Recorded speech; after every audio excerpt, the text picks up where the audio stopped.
I'm completely showering in this fragrance so that I can get it to last a little bit longer. I usually do like 10 to 15 sprays. Dior Homme Cologne 2022. This is an absolute stunner, but it has a lot of drawbacks that I think a lot of people need to know about before they consider purchasing this fragrance. Almost ran out of breath there. So to find out if this is right for you, I highly recommend watching until the end. Now, before we get into the scent profile, let me go over the presentation. Dior Homme Cologne was made in 2022 in France by François Desmarchais. There are two versions of Dior Homme Cologne, one being the 2013 version, this being the 2022 version. This is the box that it comes in. Little cool touch on the opening flap there is the Dior B. That looks nice. But what looks even nicer is the bottle. I think that this bottle is one of the best looking summer fragrances in my collection, just because it looks like a nice, cool kind of ice cube. It looks really nice because of the frosted white finish. You know, it just looks like something that would cool you down, which this fragrance is meant to do. The listed notes to this fragrance are Calabrian bergamot, grapefruit blossom, and musk. It is a very simple, easy to understand scent profile. What all I really get with this fragrance, basically think about a cold glass of lemonade in the summer. That's what it smells like to me. I don't really get the grapefruit, to be honest. I always just kind of thought of it as sweetened up lemon smell with, in very clear as day, musky scent profile in the background supporting it. That's really all you're getting here. So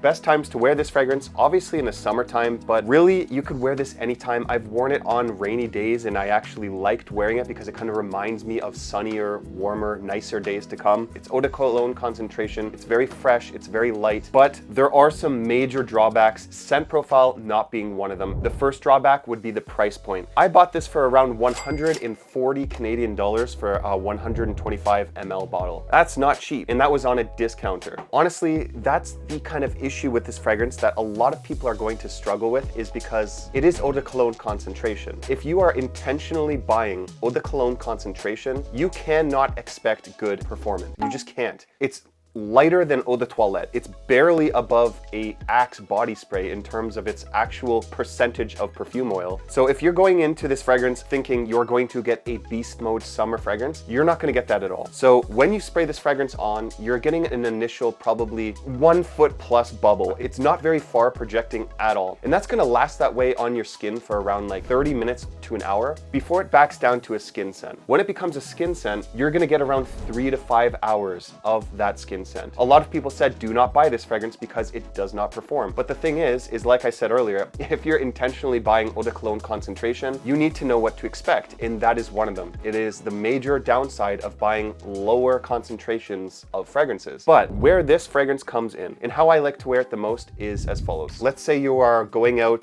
to the beach. You kind of get that like sweaty skin type of smell. You get that burnt skin smell from this being out in the sun too long. That is when you wear a fragrance like this. It is a refresher. It's meant to kind of refresh you and elongate the fresh smell of your skin. Best times for me to wear this is, let's say, had a long day out for 6 hours and I just want to smell a little bit fresh again, hang on to the freshness a little bit longer without smelling like I just sprayed cologne. That is when you want to wear something like this. It's also the best gym scent you can possibly imagine because it's not going to choke anyone out. It's not too overwhelming.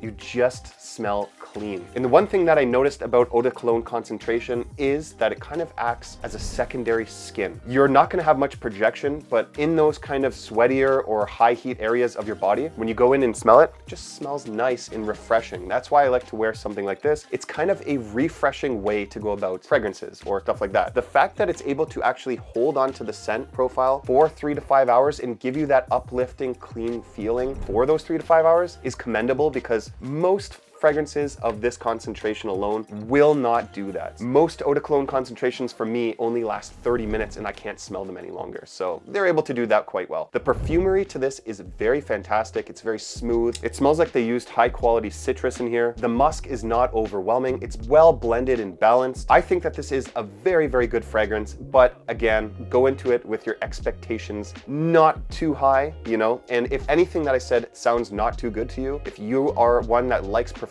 and only performance, this will not be a fragrance for you. But for me, I love to have a fragrance like this in my collection. I do just wish it was a little bit cheaper because, like I said, like every time I wear this, I'm completely showering in this fragrance so that I can get it to last a little bit longer. I usually do like 10 to 15 sprays. Some people are gonna say I'm crazy with that, but that's kind of what you have to do with a fragrance like this. Treat it like a shower almost.